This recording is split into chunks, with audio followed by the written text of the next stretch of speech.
Béni soit Dieu, le Père de Jésus, le Christ notre Seigneur, qui nous a bénis et comblés des bénédictions de l'Esprit au ciel et dans le... Por otro lado, la burguesía jamás cederá el poder sin combatir y sin verse obligada por la acción revolucionaria de las masas.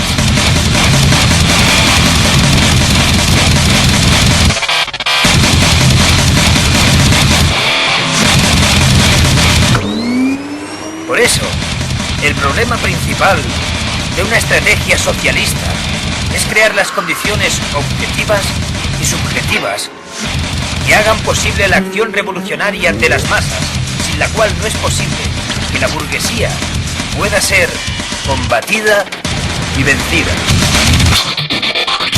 Combatida y vencida.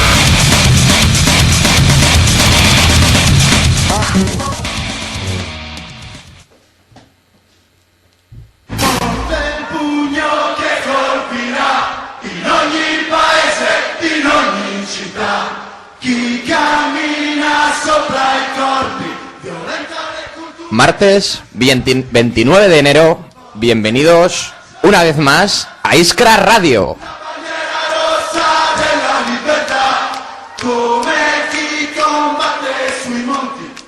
Hoy, como eje temático de la noche, guerra e imperialismo.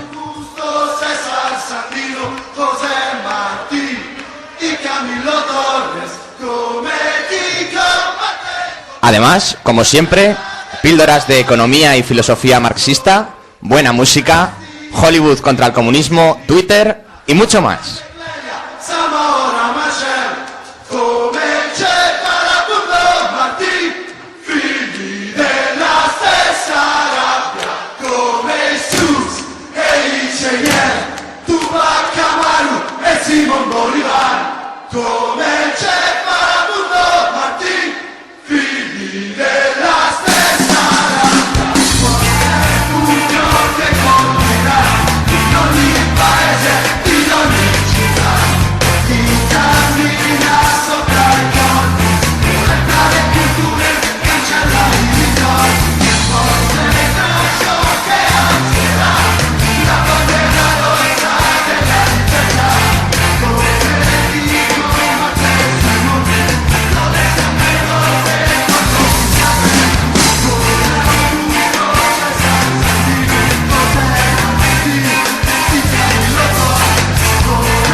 Franco encontró una España destruida, deshecha, llena de piojos, llena de cadáveres, saqueada miserablemente por el comunismo y la masonería, y nos dejó una España maravillosa, una España arriba. ¿Harto de la desinformación? Conecta con Iskra Radio todos los martes a las 10:30 de la noche en Radio Mai, en el 102.8 de la FM, o a través de www.iskraradio.tk. Iskra Radio, el programa de la Juventud Comunista en Aragón.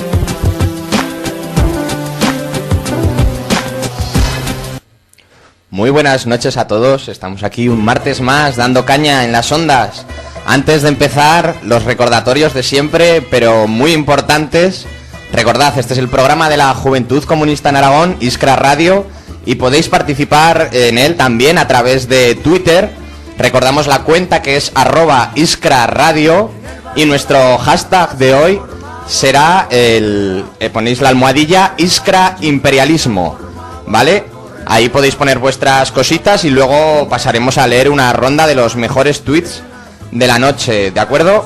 También recordar, importante, que aquellos que estéis en Zaragoza y tengáis buena sintonía, escuchad el programa desde el transistor en la 102.8 FM, y los que no, desde luego, por radiomai.com/online, ¿de acuerdo? Hechos estos recordatorios, hoy, antes de empezar, voy a permitirme una licencia, y es que no todos los días se tiene la suerte de llevar el timón de Iskra Radio. Todos sabemos bien cuál es la realidad objetiva de gran parte de la sociedad, incluidos los jóvenes, desde luego. Entre los medios de desinformación y la mentalidad que civilinamente impone el sistema en nuestro día a día, hace que algunas de nuestras propuestas, las de los comunistas, no sean comprendidas. Ante esto, como hoy presentaba el programa, me he permitido recabar algunas preguntas e impresiones entre mi gente cercana, mis amigos sobre todo, donde obviamente muchos, por las razones que antes he dicho, no tienen una mentalidad especialmente de izquierdas. Supongo que esto nos pasará a muchos. Y he querido trasladarlas, y así lo haré a lo largo del programa. Algunos os preguntaréis por qué. La razón es sencilla. Si bien creo firmemente que espacios como Iskra Radio son indispensables para romper este muro desinformativo de las tertulias de periodistas cortesanos, perritos falderos al servicio del régimen bipartidista, creo que es igual indispensable el deber de ser exigentes con nosotros mismos, a través de una suerte de dialéctica. Tenemos que elaborar discursos que asuman nuestros principios, pero que sean capaces de sumar a más gente. Creo que caer en la autocomplacencia de repetirnos entre los comunistas argumentos sobre los temas que tratamos y darlos por buenos sin más, pueden ser suficientes para nosotros, pero pueden a veces no conectar con el resto de la sociedad. Supone que nos alejamos de ella, y eso sería, yo creo, como alejarnos de las razones de nuestra propia existencia. Al contrario de lo que dijo Unamuno, que se lo dijo a lo más granado del fascismo español, nosotros venceremos, pero nosotros antes convenceremos. Muchas gracias por estar otro martes más al otro lado del transistor o por internet. Comienza Iskra Radio.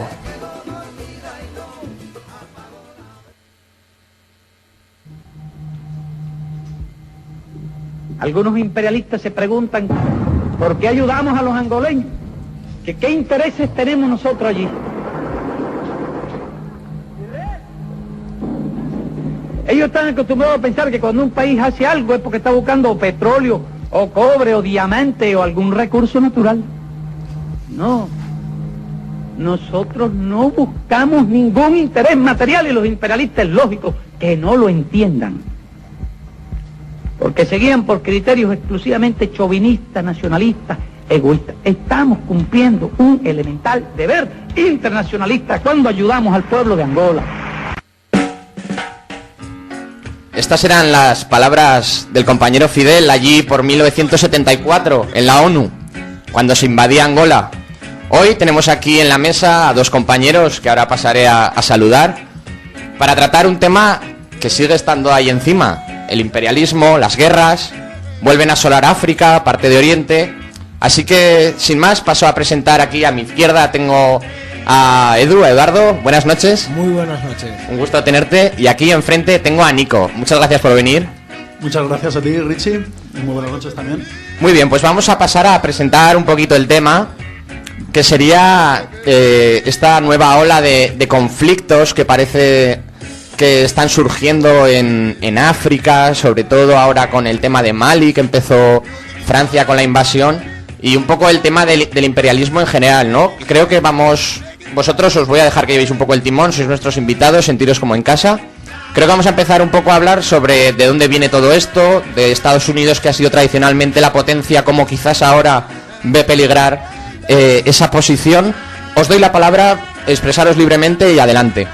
Sí, claro, Richie.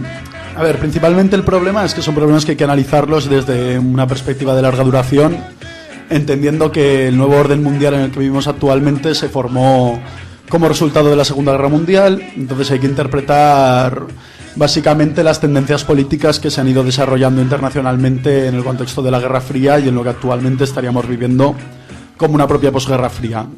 Entonces, bueno, nuestra intención un poco es analizar el papel que ha desarrollado ya desde antes de la Segunda Guerra Mundial Estados Unidos como potencia imperialista y como su propio nacimiento como nación está vinculado a unas determinadas perspectivas políticas de expansión internacional.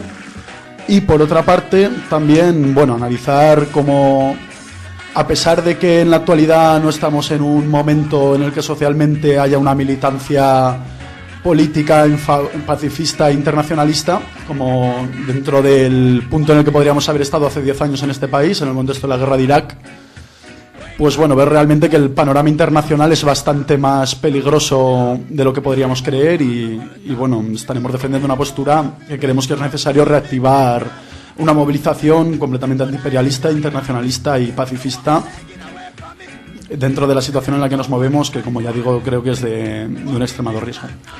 Muchas gracias, Nico. Ahora, Eduardo, si nos quieres aportar algo, así para poner un poco en caliente sobre la mesa el tema.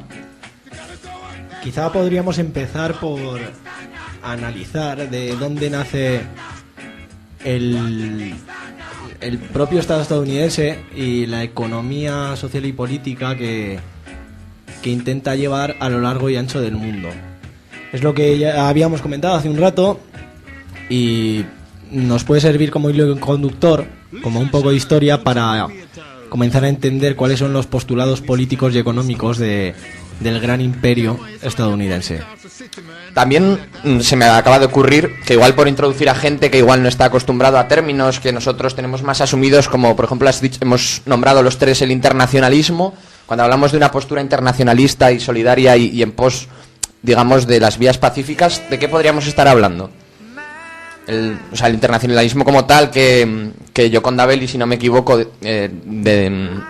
definió poéticamente como la ternura de los pueblos.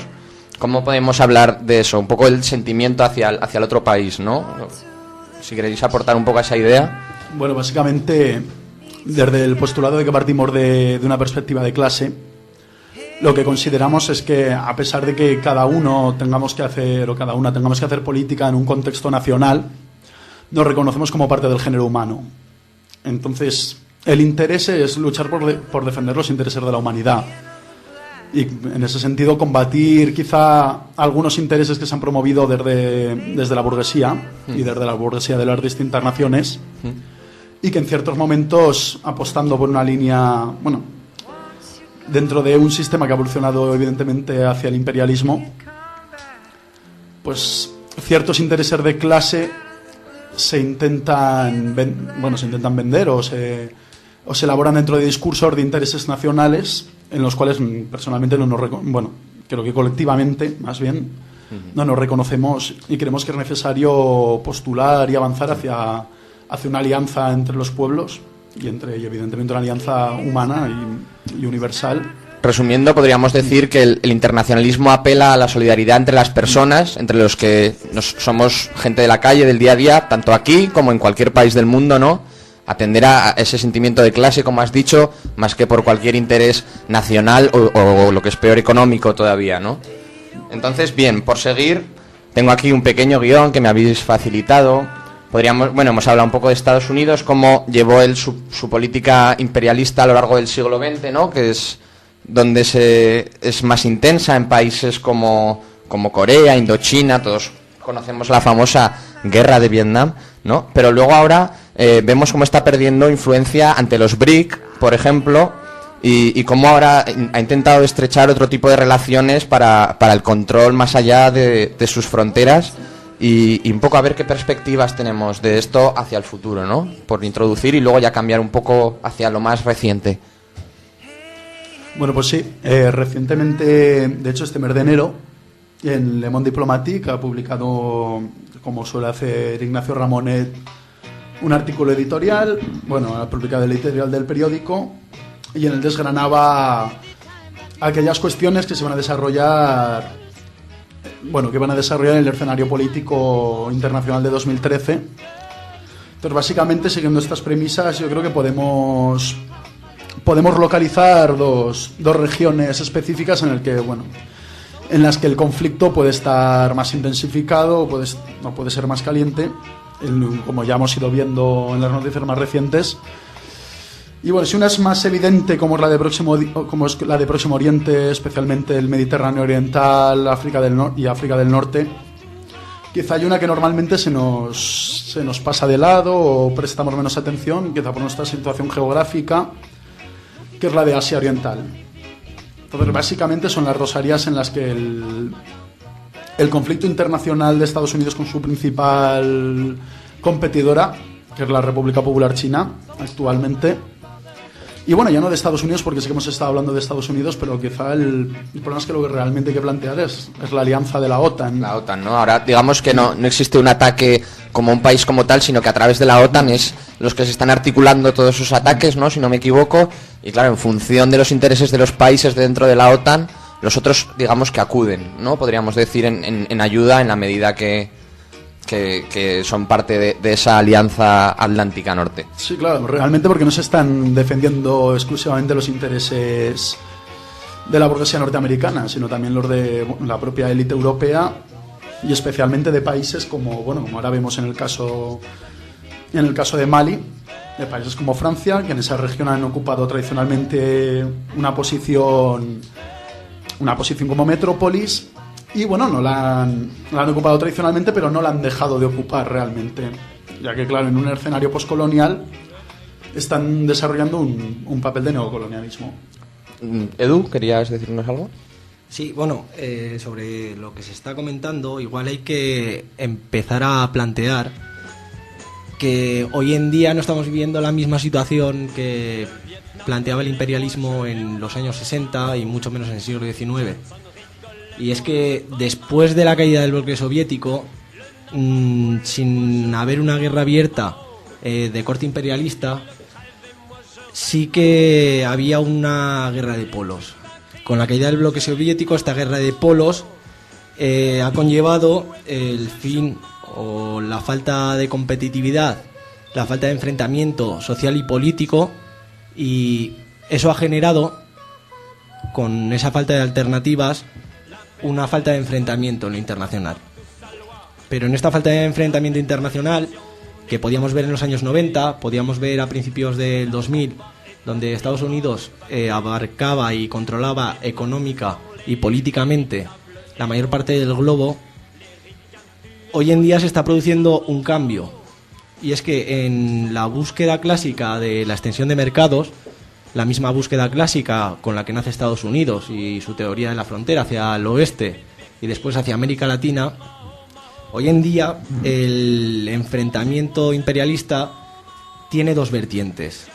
La primera vertiente sería la que viene derivada del surgimiento de nuevos bloques en ese control de mercados capitalistas, que podrían estar encabezados, por ejemplo, por China o por grandes economías que están haciendo frente a Estados Unidos. Emergentes, ¿no? Como Brasil, por ejemplo, puede ser ahora los BRIC llamados, ¿no? Y no tan emergentes, economías consolidadas que pueden plantar cara. Si fueran emergentes, intentarían ser talladas y no habría otro problema. Bien. Y luego la lucha clásica, como puede pasar en África, en Próximo Oriente, puede estar pasando en el Pacífico. Con lucha clásica te refieres a tiros tal cual, ¿no? Lucha clásica de extensión de mercado, bien sea sutilmente con el control sistemático de mercados o mediante intervención militar.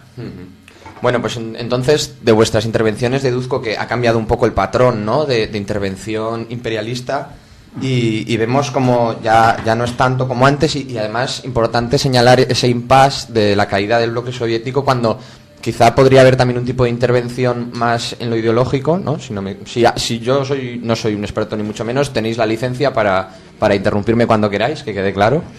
Y bueno, y vemos que quizá de aquellas intervenciones en ese momento han podido venir otros problemas, ¿no? El de Afganistán puede ser un ejemplo claro, el por qué intervino Estados Unidos allí en su tiempo, que fue por una insurrección de tipo socialista y que en ese momento se financió a los que ahora precisamente combaten. Así que entrando un poco en ese tipo de gente que ahora se las tiene que ver, digamos, bélicamente con las potencias, hablemos de las principales regiones en conflicto ahora, ¿vale? El norte de África, Oriente Próximo, Asia Oriental. ¿Qué panorama tenemos allí ahora? Podemos hablar, si queréis, de todo podemos hablar de todo lo que queramos, pero el problema del islamismo, del radicalismo, cómo se enfrenta, qué realidades tenemos allí, ¿no? Bueno, pues evidentemente, aunque sí que haya cambiado el escenario, realmente sí que hay patrones que se repiten. Por ejemplo, si partimos del contexto de la región que marca el norte de África y evidentemente Próximo Oriente, vemos que hay una estrategia que se repite, una estrategia o un patrón, mejor dicho, que se repite, que es como ya sucedía en la Guerra Fría, pues evidentemente los intereses de la OTAN y los intereses tanto europeos como norteamericanos siguen orientados hacia evitar que haya un desarrollo de auténticas democracias que defiendan, y laicas, especialmente cuando hablamos del norte de África, que defiendan los intereses del país. Y esto no es nada nuevo, porque realmente ya se vio en Irán en los años 50, cuando una emergente democracia laica fue decapitada por los servicios de inteligencia británicos. Asesinaron a su presidente. Y también se vio con los conflictos con Nasser. Y realmente lo que estamos viendo ahora, que ha pasado con las primaveras árabes, y que evidentemente está pasando con Siria, ha pasado con Libia, y que ahora su espectro se cierne sobre Mali. Se cierne sobre Mali desde el año pasado, desde que el 22 de marzo se llevara a cabo por parte de un movimiento que pretendía regenerar la situación democrática en el país, un golpe de Estado, pues que vemos que hubo rápidamente una intervención de los países de la región para restablecer los intereses de los países afines a la OTAN y de las propias potencias que formaban parte de la OTAN. Pero viendo por ejemplo el caso de la primavera árabe, podemos observar cómo se ha producido un ascenso de partidos como los Hermanos Musulmanes, partidos moderados que aunque no puedan ser equiparados a lo que fue la democracia cristiana en Europa durante la posguerra mundial, realmente sí. Por establecer un paralelismo, podríamos decir que los Hermanos Musulmanes, dentro de que no son laicos, digamos que son lo que tú dices, como una democracia cristiana, los democristianos de Europa en su día, más o menos, o un poquito. Sí, no realmente, pero sí que presentan la situación de que al fin y al cabo se presentan como los agentes políticos de unos determinados intereses, que no son los mismos, salvando las distancias del tiempo, pero sí que están identificados con las mismas potencias políticas y económicas.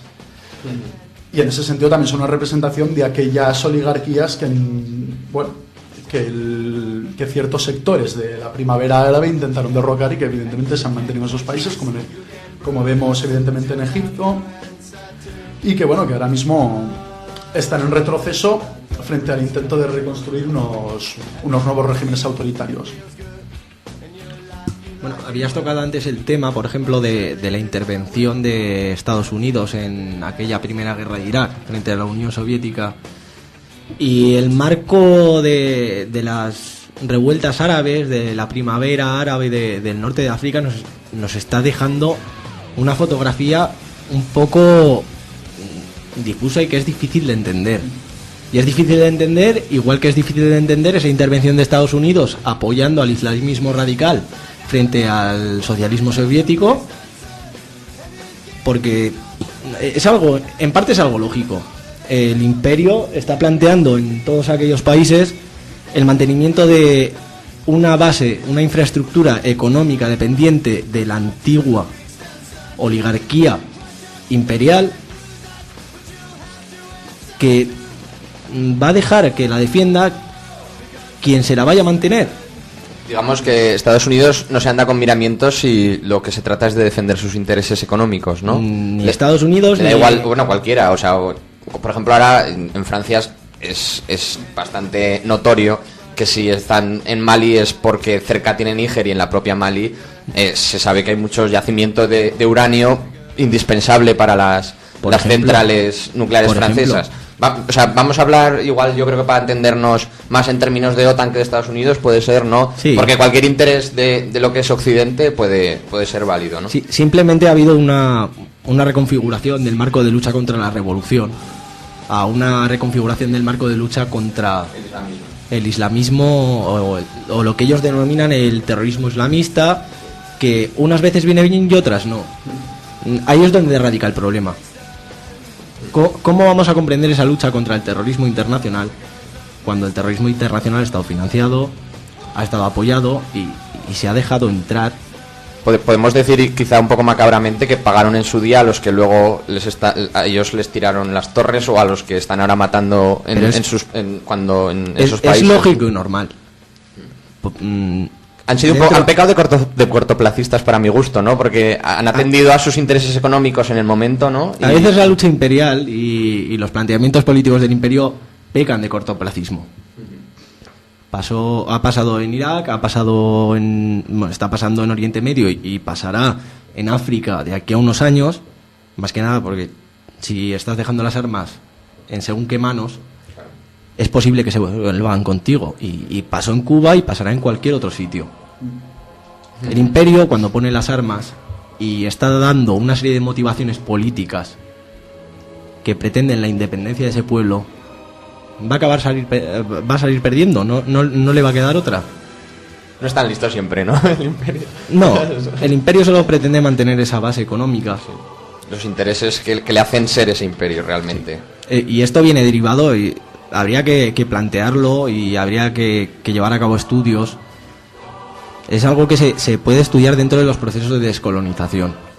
Esos procesos de descolonización no se producen solo por la marcha y por el avance de aquellos oprimidos por el imperio que pretenden conquistar el entramado político y social de su país.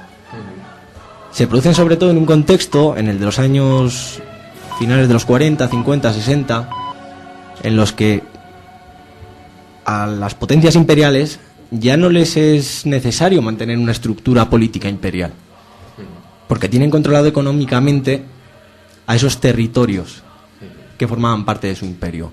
Si estudiamos, si damos vuelta atrás y vemos cómo se producen los procesos de descolonización, el elemento económico no desaparece nunca de manos del antiguo imperio. Las estructuras sociales siguen determinadas por las que ha impuesto el antiguo imperio y se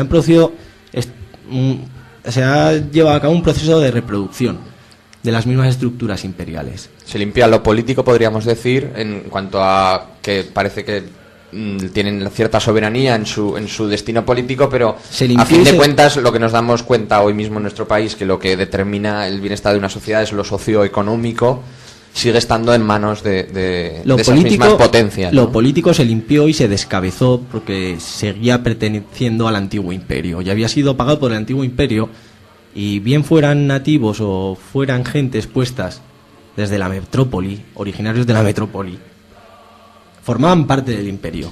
Se descabezaron políticamente para dejarlos en la miseria. Pero en el momento en el que en esos lugares el imperio no solo ha perdido lo político, sino que lo político se está reconstruyendo, y lo político está tendiendo a tomar otra vez lo económico y reestructurar los marcos sociales de su país, saltan las uñas. Es cuando empieza a intervenir el imperio. Y es lo que lleva pasando en América Latina, pues desde los procesos de descolonización. Desde que fueron colonia dejaron de serlo, intentaron volver a ser ellos mismos, decidir sobre su propio destino, y entonces era cuando utilizaban las técnicas, digamos, de pues cogemos a Allende y nos lo cargamos, cogemos al que sea y nos lo cargamos. Ahora quizás son más...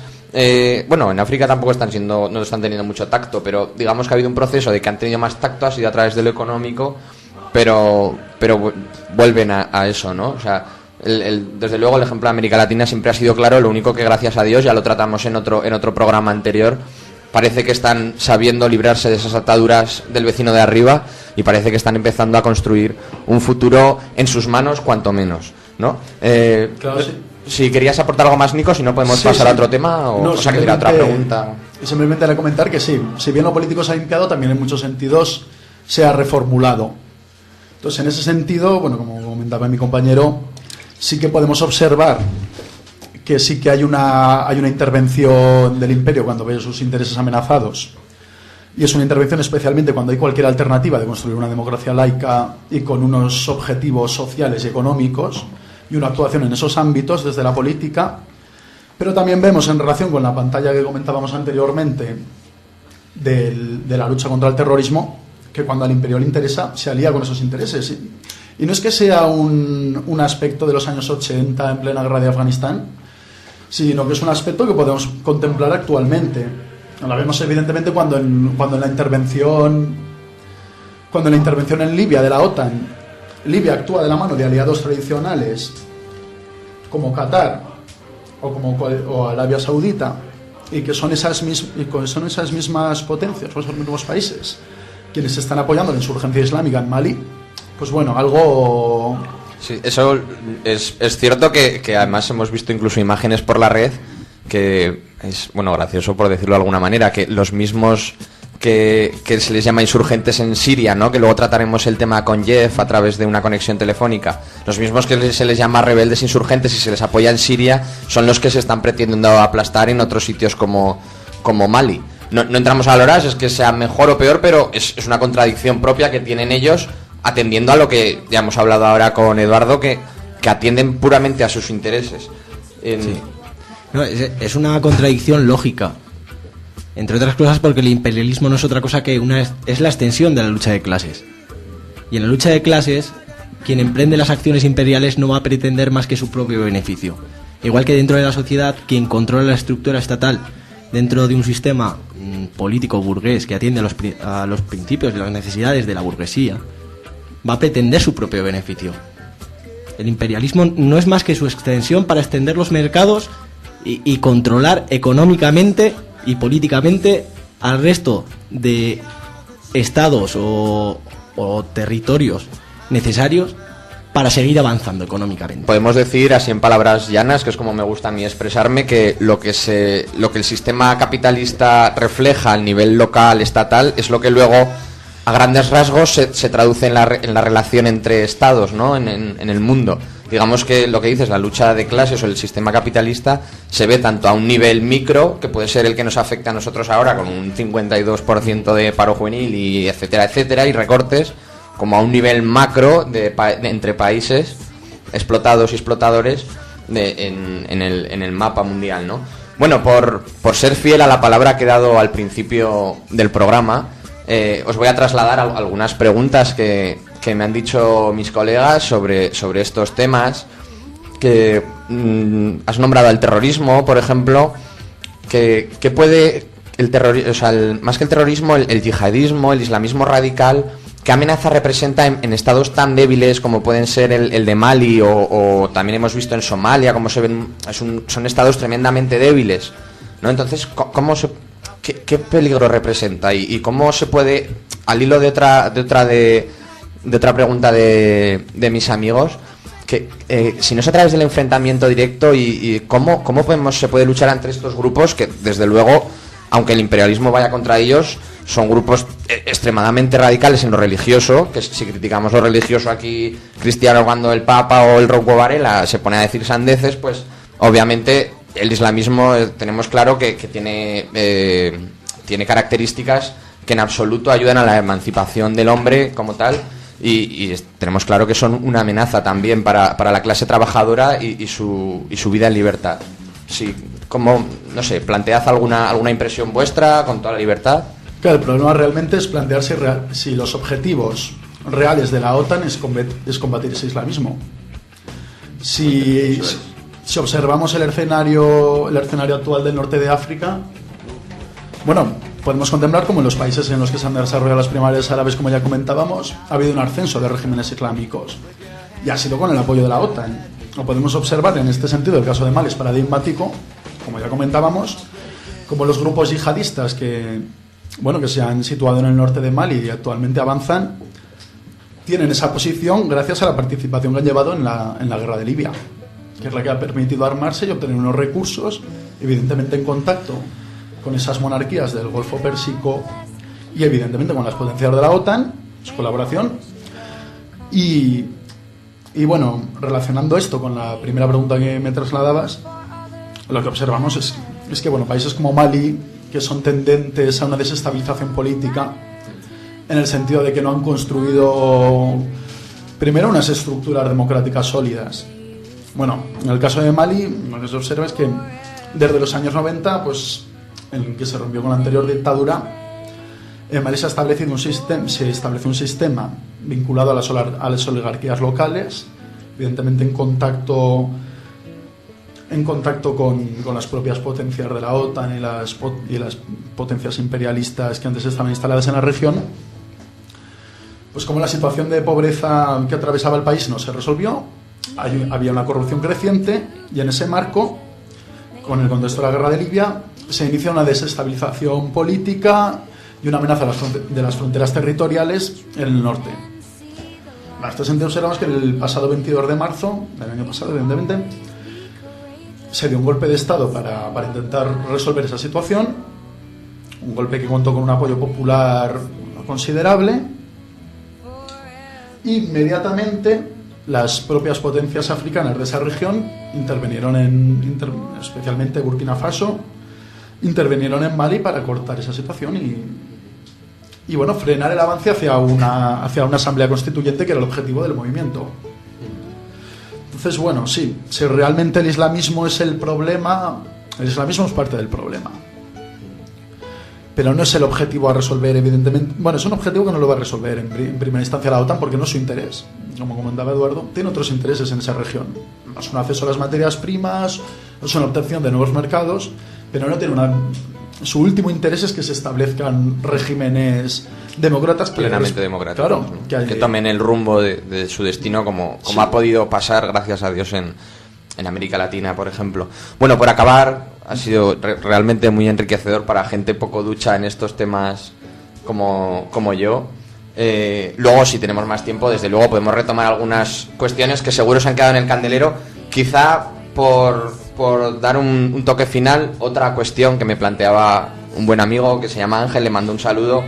El papel de España en estos conflictos, ¿cuál creéis que puede ser? ¿Qué papel juega en la OTAN España? ¿Se atreverá a meterse en este fregado habiendo salido o no de otros, como se salió de Irak, entró en Afganistán? ¿Qué creéis respecto a la política española exterior en estos temas? Así brevemente, un poco lo que penséis. No sé, es una pregunta complicada, quizás ser un poco con bola de cristal. No, hombre, tampoco es tan complicada. El problema es que en España la intervención militar ha sido mal vista por un sector de la población, teóricamente votante del Partido Socialista, que en los últimos años, bueno, vio que España, con José Luis Rodríguez Zapatero, más o menos dejaba esas políticas de intervención militar, por lo menos en el mismo grado que lo había hecho José María Aznar. Ahora mismo el gobierno de Mariano Rajoy no ha sido capaz de dar más soporte militar a la OTAN, pero no lo ha sido, entre otras cosas, por la propia desestructuración de su cuerpo militar. No le ha quedado otra opción. Cuando estás alquilando helicópteros, estás alquilando aviones, estás teniendo mermas en el ejército porque tampoco hay un relevo generacional, ni está entrando nadie, poco puedes intervenir. Eso quizá, si me permites matizarte, igual yo creo que ahora sí en el ejército hay suficiente gente, por decirlo de alguna manera. La hay. Luego aparte viene jóvenes también que quizá ahora ante la crisis no encuentran otra alternativa, aunque no quieran. Y no te digo que no, pero aparte tienes el problema de una crisis económica. Sí, desde luego, eso corta las alas a cualquier inversión en ese tipo, ¿no? O gasto. Esto sí que es un gasto, ¿no? No es porque el gobierno no quiera. Si el gobierno hubiese podido, la intervención militar hubiese sido mucho mayor. Y en Mali, por ejemplo, la está haciendo de forma un poco cortés, pero lo está llevando a cabo. Demás, ¿no? Prácticamente no ha intervenido y no ha mandado prácticamente efectivos, pero ha participado de esa acción. El problema de España es que desde que entra en la OTAN es un ente subsidiario que no sirve más que para generar bases militares y lugares de concentración de esas tropas que van a intervenir militarmente, y que tiene que dialogar con sus hermanos mayores. Sí. Pero digamos que en la OTAN España realmente tampoco es que pinte tanto, ¿no? Sino que está un poco al rebufo de lo que puedan marcar países con más peso. Sí, pero España pintaría en la OTAN si lo hubiera pintado en el marco económico internacional. No hay otra. La OTAN no viene a ser mismo, ¿no? Más que el brazo armado del capitalismo internacional. Y defiende simplemente los intereses de las principales potencias internacionales capitalistas con las que está liada, ¿no? Con las que está liada. Y interviene cuando puede y cuando no puede, interviene como puede. Pero, no sé, tampoco... Sí, digamos que gracias al que aquí siempre ponemos por las nubes, a este señor Felipe González, nos metió en un fregado en el que tenemos que ser, digamos, los perrillos de las potencias que quieren ir por allá a defender sus intereses. Pero los hijos del régimen capitalista y sus lacayos van a participar siempre de eso. Así les toca un trozo del pastel. Y van a entrar, claro. Y porque creía que la situación económica de España y el sistema político y social que él pretendía mantener no podía ir por otro lado. Muy bien. Bueno, pues de momento, chicos, sé que seguro que había un montón de cosas más interesantes que sacar a la palestra, pero tenemos que continuar con este programa de Iskra Radio. Recordamos, en el Twitter podéis ponernos lo que queráis, el hashtag es Iskra Imperialismo, y vamos a pasar a la siguiente parte del programa.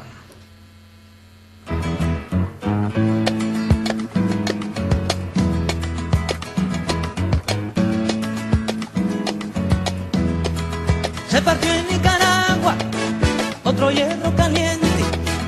Se partió en Nicaragua otro hierro caliente, porque el águila daba su señal a la gente, porque el águila daba su señal a la gente. Se partió en Nicaragua otra soga con cebo. Se partió en Nicaragua otra soga con cebo, porque el águila daba por el cuello al obrero, con que el águila daba por el cuello al obrero. Se ha prendido la hierba dentro del continente, las fronteras se besan y se ponen ardientes. Me recuerdo de un hombre que por esto moría y que viendo este día como espectro del monte jubiloso reía.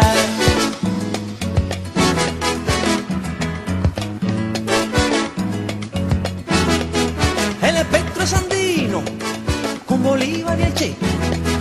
El espectro es andino con Bolívar y el Che, porque el mismo camino caminaron los tres, porque el mismo camino caminaron los tres. Estos tres caminantes con idéntica suerte, estos tres caminantes con idéntica suerte, ya se han hecho gigantes, ya burlaron la muerte, ya se han hecho gigantes, ya burlaron la muerte. Ahora el águila tiene su dolencia mayor, Nicaragua le duele, pues le duele el amor, y le duele que el niño vaya sano a la escuela, porque de esa madera de justicia y cariño no se afila su escuela. ¡Epa!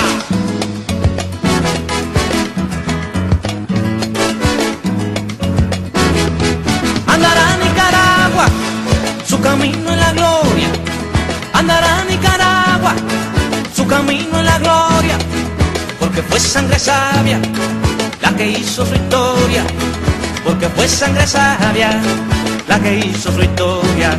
Te lo dice un hermano que ha sangrado contigo, te lo dice un hermano que ha sangrado contigo, te lo dice un cubano, te lo dice un amigo, te lo dice un cubano, te lo dice un amigo. Bien, antes de seguir, vamos ahora con estas pildoritas que nos gusta meter aquí en Iskra Radio para formarnos un poquito sobre filosofía, economía, etcétera. Vamos ahora con filosofía marxista, adelante. El tema es imperialismo. Filosofía marxista. El imperialismo en la obra de Lenin.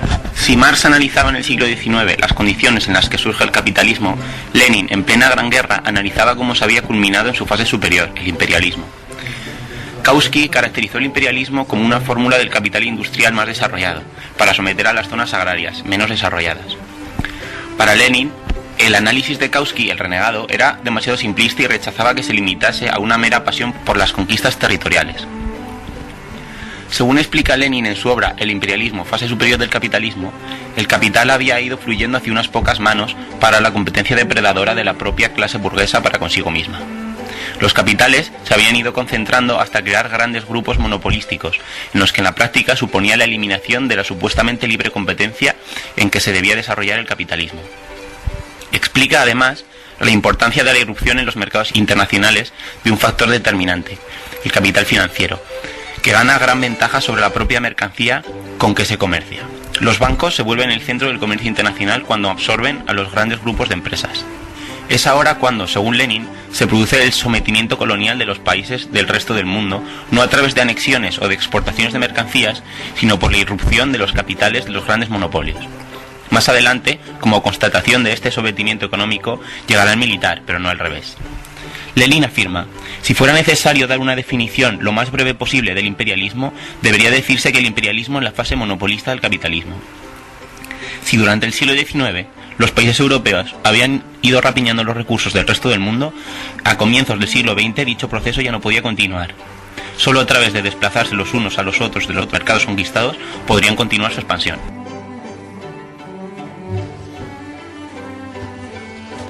Bueno, pues antes de continuar con el programa, queríamos recomendar, para quien quiera seguirse formando en estas cuestiones, la lectura de Imperialismo, guía de ayuda para la formación teórica básica, que está colgada en la caja de herramientas de nuestra página de Juventudes Comunistas, en la página juventudes.org, la tenéis disponible. Y bueno, forma parte de la colección que se viene publicando en la colección básica de la formación de la OJC, y cuando queráis la podéis adquirir con otros textos en la página, y bueno, ya le podéis pegar un ojo, que está muy bien como introducción para otros textos teóricos más complejos, como el clásico de Lenin. Pues muchas gracias, Nico, por ofrecernos estas herramientas que nos da la caja de la UJC ahí en la web. Hay muchos documentos, desde pelis, documentales, textos, como hemos dicho. Este de Lenin está muy bien para empezar, el de... has dicho el imperialismo, fase superior del capitalismo, sí, ¿no? Me lo apunto porque no lo he leído y debería. Así que ahora, antes de proseguir con una interesante entrevista a Jeff es el responsable de Relaciones Internacionales de nuestra organización, de la UJC, quiero recordaros que en nuestra web, iskraradio.tk, hay una encuesta disponible para todos aquellos oyentes. Nos ayudéis a mejorar este programa, pues vuestra participación es indispensable. Y allí en la página, creo que a un ladito a la derecha, podéis acceder a ella, y si la rellenáis estaremos eternamente agradecidos, porque cualquier aportación es buena y así sabemos más o menos cuántos oyentes tenemos, qué opinan del programa y qué mejoras podemos hacer. Así que de seguido vamos a presentar el conflicto en Siria, ¿vale? Un conflicto que en los medios de comunicación tradicionales nos está llegando, creemos, desde la Juventud Comunista bastante sesgado, y por ello hemos decidido contactar con Jeff, que como he dicho es el responsable de Relaciones Internacionales de la UJC en toda España, que estuvo como observador allí en Siria, y creemos que nos podrá arrojar un poco de luz sobre la situación real allí en Siria. Antes pondremos una entrevista de RT Actualidad, que es un canal alternativo. Es un extracto pequeño de una entrevista a Bashar el-Assad, que es el presidente de Siria. Y no sé, será interesante desde luego escucharla, simplemente por el hecho de que es información que no nos llega aquí en España. Así que adelante, si está preparado ese corte, Pablo, gracias.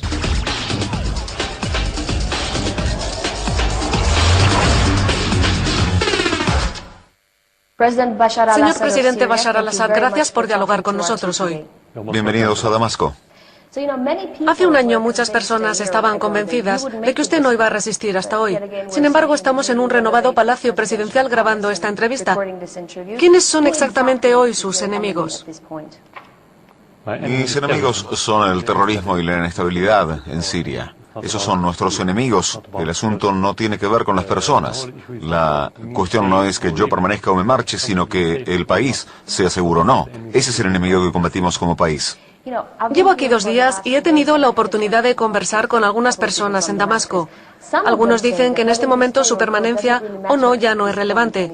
¿Qué opina al respecto? Creo que el presidente se quede o se marche es una cuestión popular. Depende de la opinión de cierta gente y la única forma de hacerlo es a través de las urnas. Por tanto, no depende de lo que escuchamos, sino de lo que resulta de esas urnas. Y esa caja es la que determina si un presidente se va o se queda. Es muy simple. Creo que han querido decir que ahora usted ya no es el blanco, sino que el blanco es Siria. Yo no era el blanco, yo no era el problema en todo caso. Occidente siempre crea enemigos. En el pasado fue el comunismo, luego el Islam y después fue Saddam Hussein por otras razones.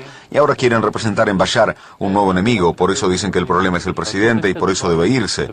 Por eso debemos centrarnos en el verdadero problema y no perder tiempo en escuchar lo que dicen. ¿Aún sigue creyendo que usted es el único hombre que puede mantener a Siria unida y el único que puede poner fin a lo que el mundo llama una guerra civil? Debemos mirar la cuestión desde 2 prismas. El primero es la Constitución, y yo gozo de mis poderes en base a la Constitución, y según la Constitución y estos poderes, debo ser capaz de resolver este problema. Pero si quiere decir que no hay otro sirio que pueda ser presidente, pues la respuesta es no. Pues cualquier sirio podrá ser presidente. Hay varios sirios aptos para este cargo. No se puede amarrar a todo un país, a una sola persona y de forma permanente. Pero usted pelea por su país. ¿Cree que es el hombre que puede poner fin al conflicto y recuperar la paz? Mi deber es ser ese hombre, mi deber es convertirme en el hombre que pueda hacerlo y espero lograrlo. Pero la cuestión no tiene que ver con los poderes del presidente, sino que concierne a la sociedad entera. Tenemos que ser precisos al respecto. El presidente no puede hacer nada sin las instituciones y sin el apoyo popular. Por tanto, la batalla aquí no es la batalla del presidente, es la batalla de los sirios. Cada sirio participa actualmente en la defensa del país. Es cierto, y un montón de civiles están muriendo en esa lucha. Por lo que si ganara la guerra, ¿cómo podría reconciliarse con su pueblo después de todo lo sucedido? Una vez más, seamos precisos, el problema no es entre el pueblo y yo. Yo no tengo problemas con el pueblo, pero Estados Unidos está en mi contra, y Occidente está en mi contra, y varios países árabes están en mi contra, y Turquía, que desde ya no es árabe, está en mi contra. Si el pueblo sirio estuviera en mi contra, ¿cómo puedo yo seguir ahí?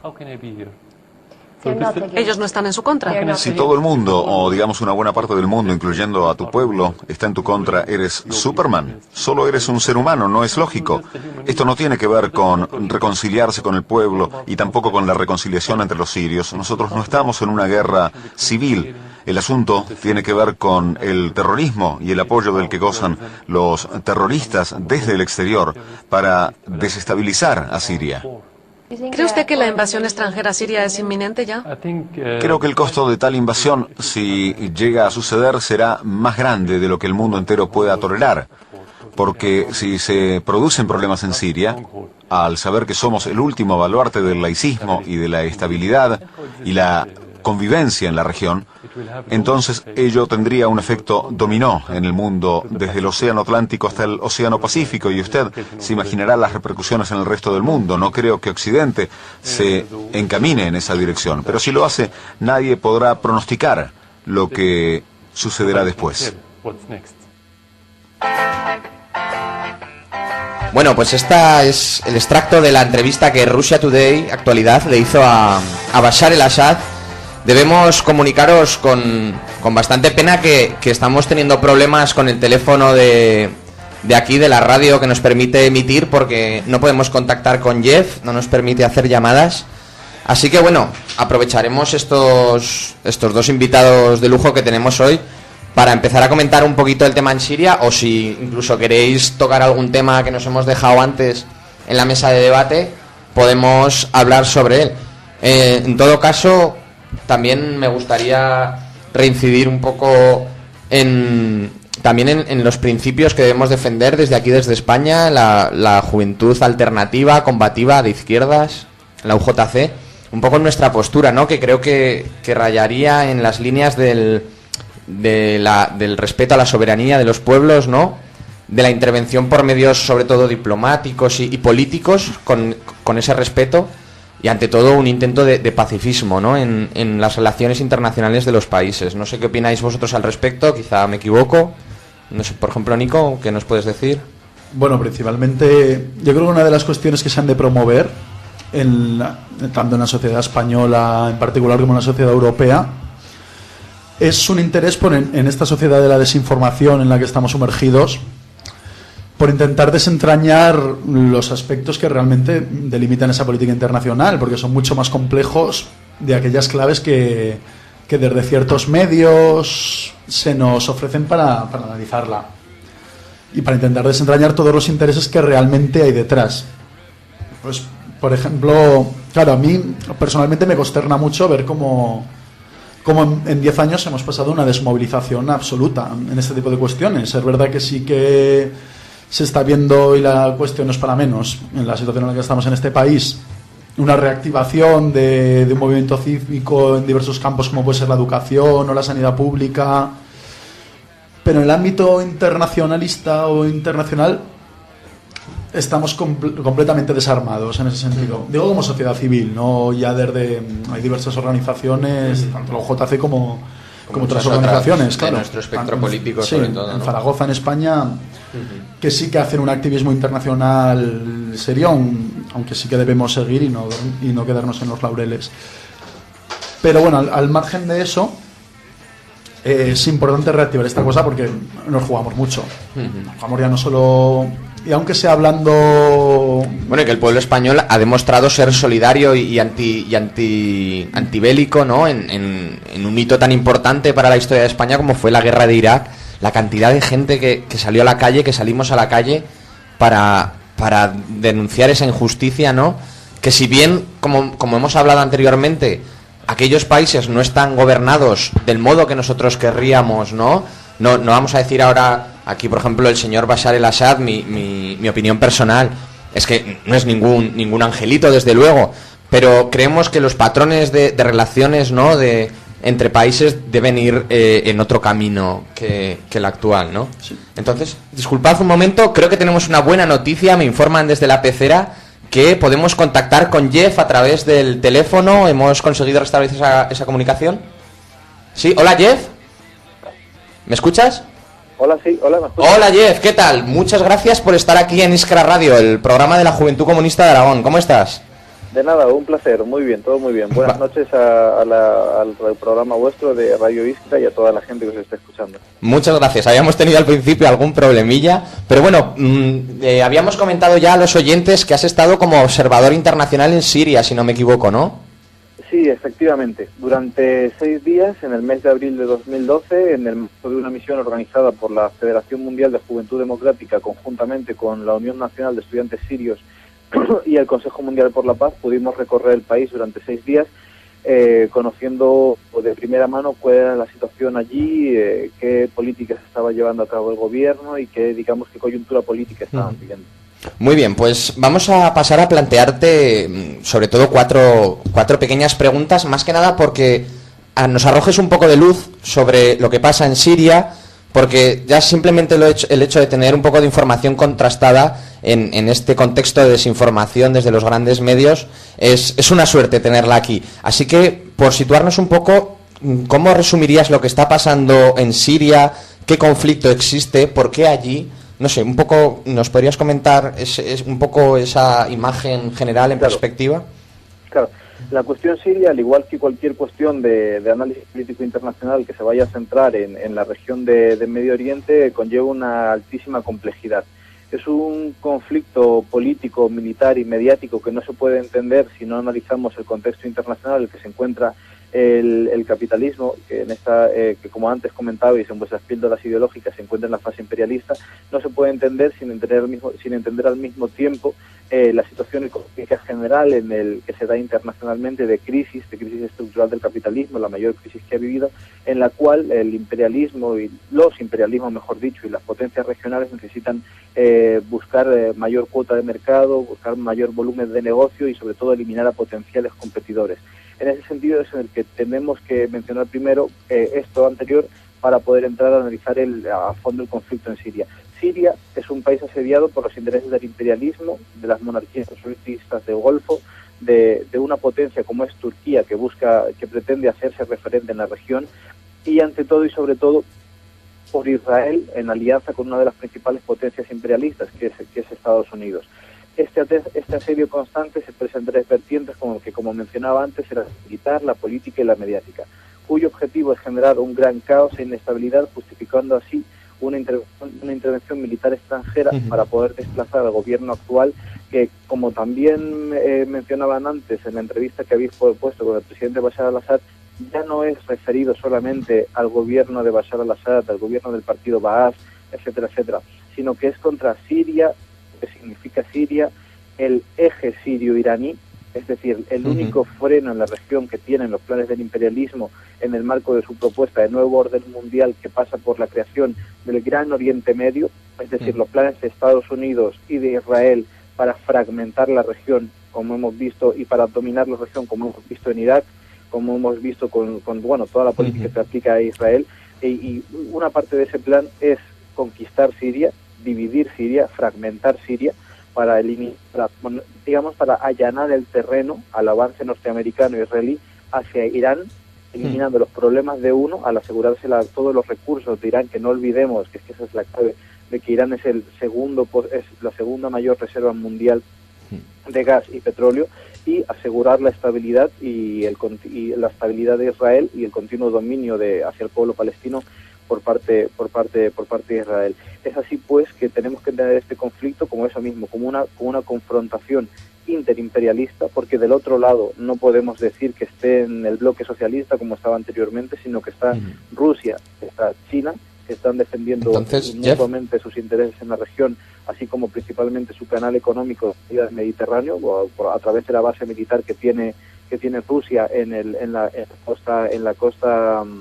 costa oeste de Siria, en la ciudad de Latakia, y lo mismo con China, como teniendo a Siria como su principal exportador de gas. Entonces, Jeff, podríamos entender que en esta zona, en Siria y todo lo que le rodea, has nombrado muchos países de vital importancia, sobre todo en cuanto a recursos, materias primas, se juntan multitud de intereses, ¿no? Y además podemos vislumbrar que empieza a haber un poco de competición entre modos de imperialismo, podríamos decir, ¿no? Y ante esta situación quizá más compleja que en décadas anteriores, en el siglo pasado, te queríamos preguntar a ti como responsable de Relaciones Internacionales del Comité Central de la UJC, ¿cuál es la postura antiimperialista que la UJC debería tener ante este conflicto? Porque es un conflicto muy complejo, con muchos intereses, muchas posturas, y quizá la opinión personal que, por ejemplo, yo he dado antes, que por supuesto estamos en contra de estas intervenciones, pero por ejemplo al-Assad, aunque es laico, tampoco es ningún angelito, ¿no? No, efectivamente no. Hay cosas que hay que resaltar, hay que valorar, pero bueno.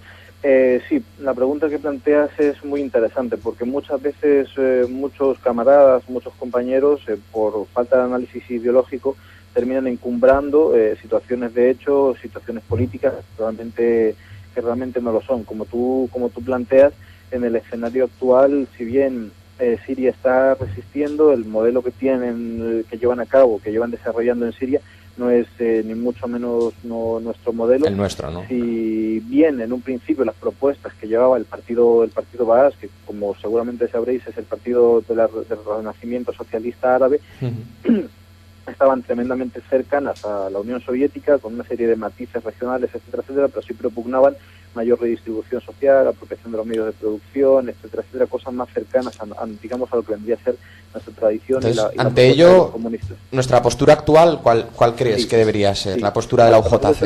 Es una cuestión clara, es desentrañar el conflicto sirio como un conflicto entre potencias interimperialista, en el cual tanto la UJC como todos los sectores progresistas y a nivel internacional deben apostar por una solución al conflicto en base a la negociación entre sirios, respetando la soberanía y la independencia de la nación siria. Esto es un proceso de paz que se ha discutido entre las partes que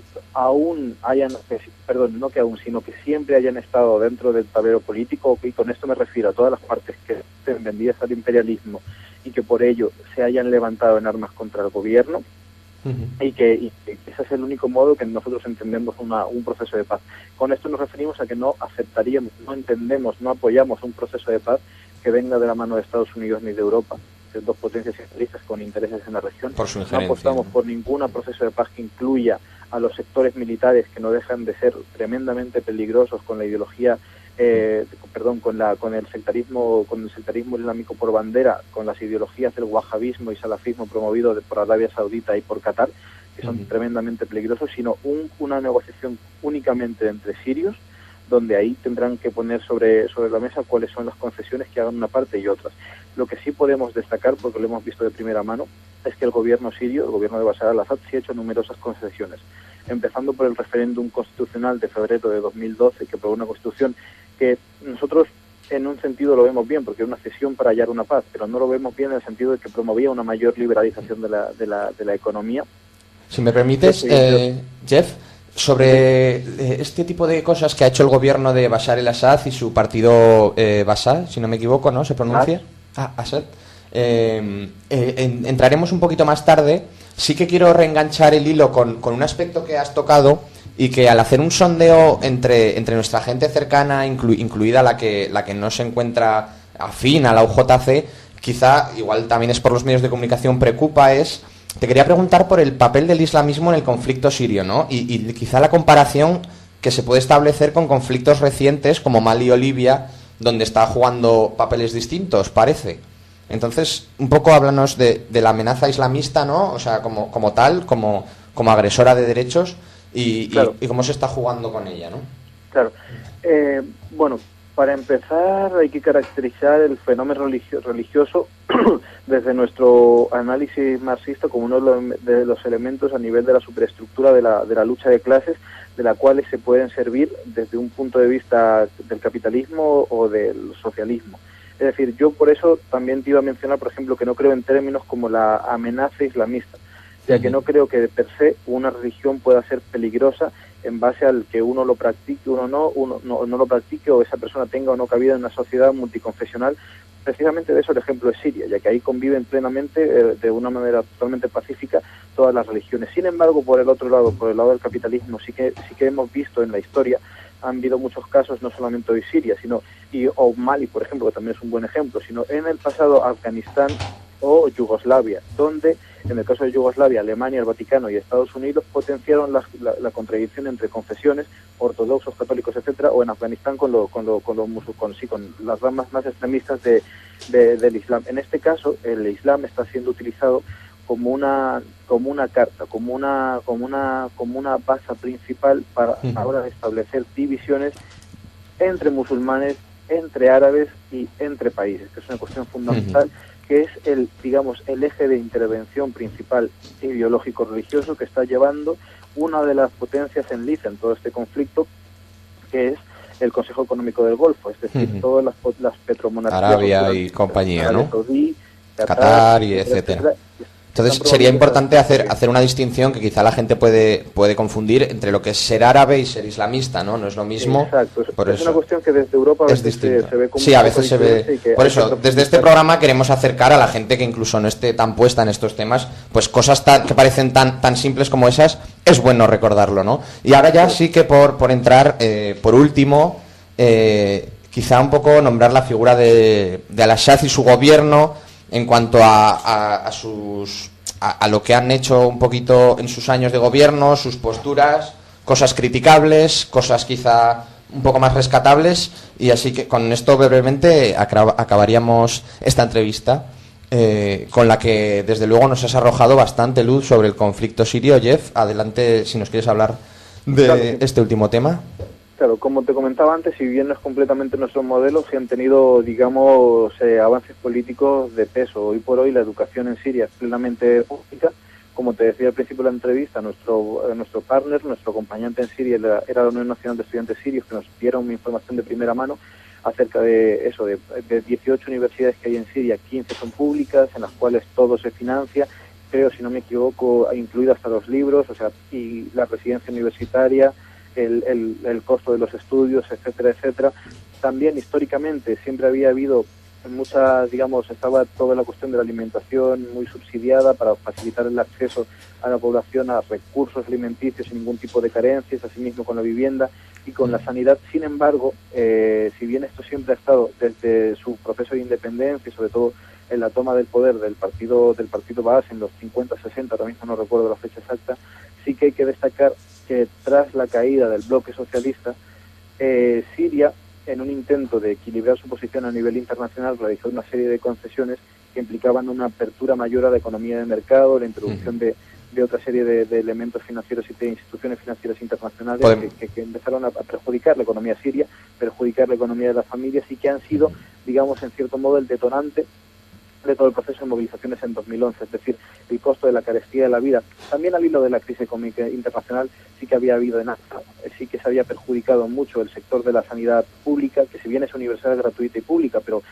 ha habido en franco retroceso, el problema de la vivienda. También. Sufrió ataques como aquí, ¿no? Entrando dentro de la dinámica liberalizadora, ¿no? Exacto, en la que un proceso liberalizador a principios de los 90 que realmente resintió mucho la confianza del pueblo hacia lo que ellos llaman precisamente eso, una revolución árabe socialista. Podríamos resumir un poco, Jeff, ¿no? Por sacar un poco cosas en claro, que si bien estos gobiernos que se produjeron desde un poco la independencia que tomó Siria avanzaron en los progresos sociales y económicos de la población en su conjunto siria, ha habido una serie de retrocesos también al calor de la crisis, como ha podido pasar aquí, que dieron origen también a unas movilizaciones legítimas como las que se pueden dar, pero que sin embargo han sido, digamos que la coartada, podemos decir, para que entrase una intervención de otro tipo totalmente distinto a las reivindicaciones que reclamaba la población civil siria de base, ¿no?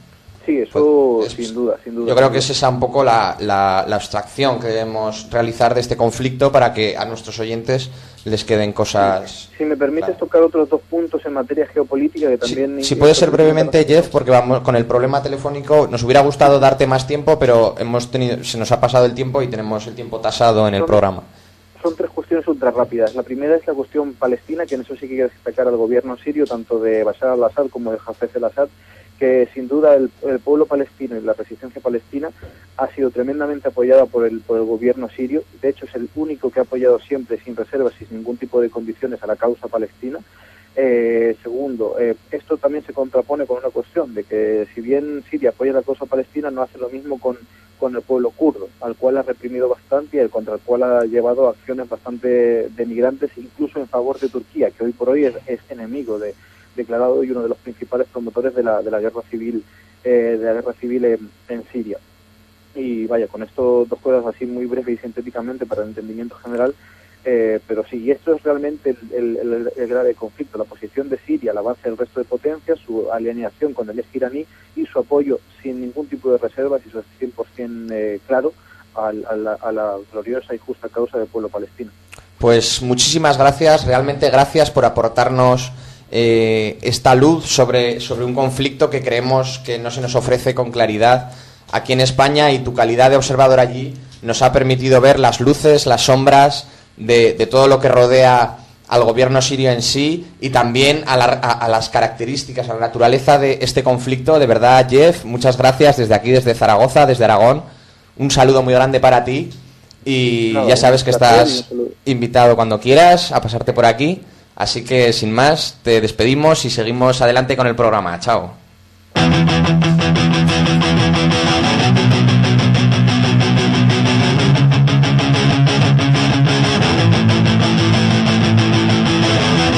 Salgo a la calle para no pensar, pocas cosas me hacen reaccionar. Porque me hago en esta realidad, porque me agobia la necesidad. Salgo a la calle para no pensar, pocas cosas me hacen reaccionar. Porque me hago en esta realidad, porque me agobia la necesidad de saber que algo va a cambiar, que no todos los días van a ser igual. No resisto esta rutina en esta mierda de vida, necesito saber que algo va a explotar, algo va a explotar.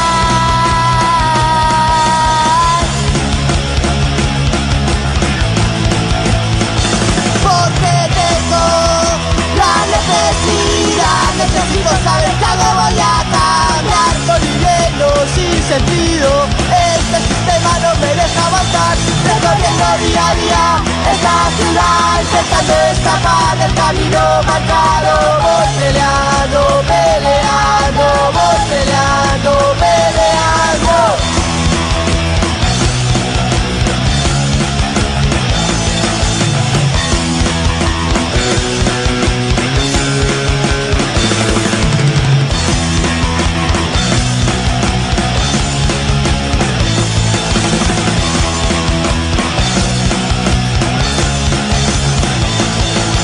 Machacados por el trabajo, reducidos por el Estado, controladores por todos lados, defendiendo su norma social de esta falsa democracia, porque tengo la necesidad, necesito saber que algo voy a cambiar, voy viviendo sin sentido, este sistema no me deja avanzar, recorriendo día a día esta ciudad, intentando escapar del camino marcado. Voy peleando, peleando, voy peleando, peleando.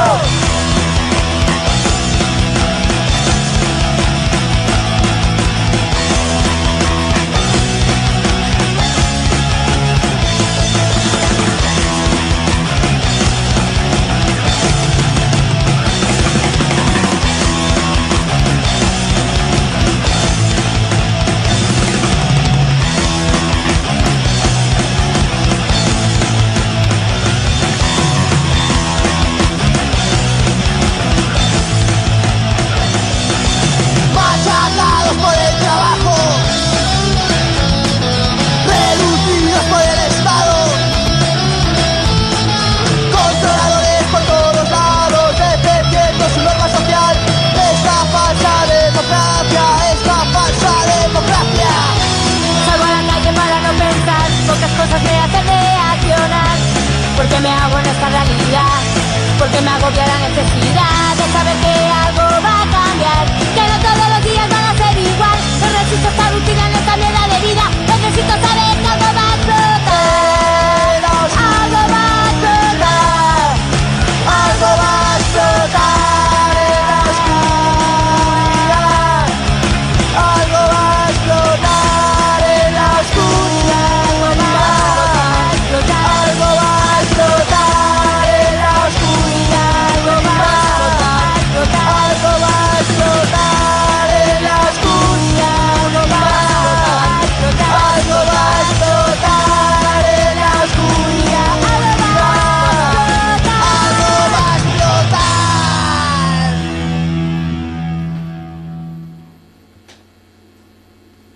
Te metiste conmigo, pajarito. Te metiste conmigo, pajarito. Te metiste conmigo, pajarito. Te metiste conmigo, pajarito. Te metiste conmigo, pajarito. Y ahora vamos a ver cómo va el tema en Twitter. Como siempre, mucho movimiento en el Twitter de Iskra Radio. Es más, no solo nos está escuchando Igor desde Pamplona, sino que nos está escuchando Daniel desde Polonia, nada más, nada menos. Vamos a ver un poco los comentarios que hemos seleccionado para nuestros oyentes. Por ejemplo, Nacho nos escribía que nunca ha habido descolonización. Se fueron los funcionarios, pero se quedaron los capitales occidentales. Víctor comentaba que los que luchaban pagados por Estados Unidos contra la URSS en Afganistán son aliados en Siria y enemigos en Mali, doble moral. Y Guillermo nos recordaba que hay que hablar también del imperialismo sin belicismo, pueblos oprimidos por el capitalismo sin invasiones. Y esto es todo desde el Twitter. Pues muchas gracias, Sara, por estas aportaciones en el Twitter. Recordar que el Twitter puede ser incluso un gran arma a veces, porque no sé si sabéis que Mario Draghi va a venir al Congreso de los Diputados y pretende hablar el tío a puerta cerrada. Bueno, pues los compañeros de Izquierda Unida y de ISV-UIA van a meterse ahí, aunque esté a puerta cerrada, y Alberto Garzón y Joan Coscubiela han dicho que tuitearán desde allí que esto es un rapto de la soberanía de nuestro país. O sea que habrá que estar pendiente un poco a ver qué nos cuentan, qué nos dice este tipejo, este señor presidente del Banco Central Europeo. Así que, sin más dilación, se nos está apretando un poquito el tiempo. Vamos ya con esa cuña de economía marxista. Adelante, Pablo, dale caña. Economía marxista.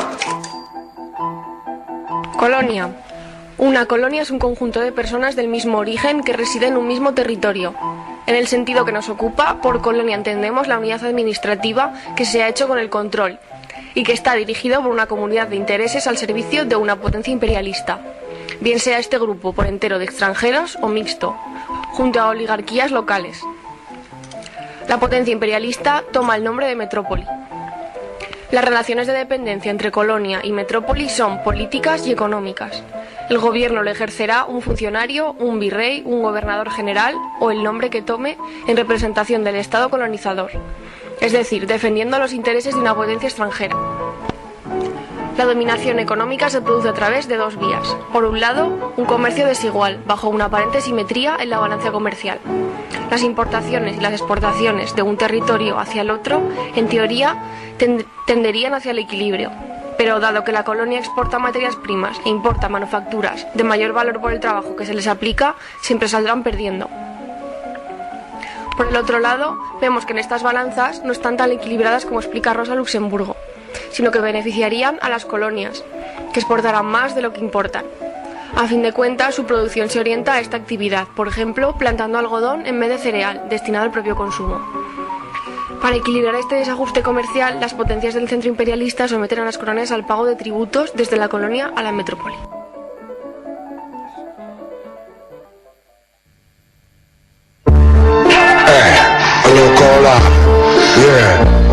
Indépendant, quoi qu'il arrive, y'a que des enfoirés. Moi c'est Joey, Paul Bio, quoi qu'il arrive, t'inquiète, on est là pour foutre ça, sans souci.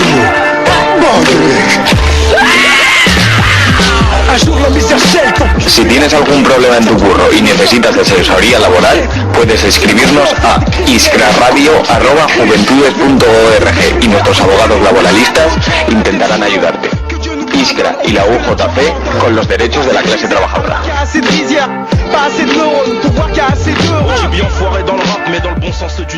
Bueno, pues esta era la cuña del apartado laboral legal. Recordad que a nuestro correo iscraradio@juventudes.org podéis mandarnos vuestras dudas del curro, de cualquier movida con multas y por ahí, porque tenemos a vuestra disposición unos abogados laboralistas que nos podrán ayudar. Y igualmente necesitamos vuestras aportaciones, sabéis que esto es un programa colectivo, para la siguiente sección que va a continuación. Es esta cómica sección que titulamos Hollywood contra el comunismo, y hoy lo que tenemos es una serie de recopilaciones, un remix de documentales anticomunistas con unas cuantas perlitas, así que vamos con ella, a ver qué tal.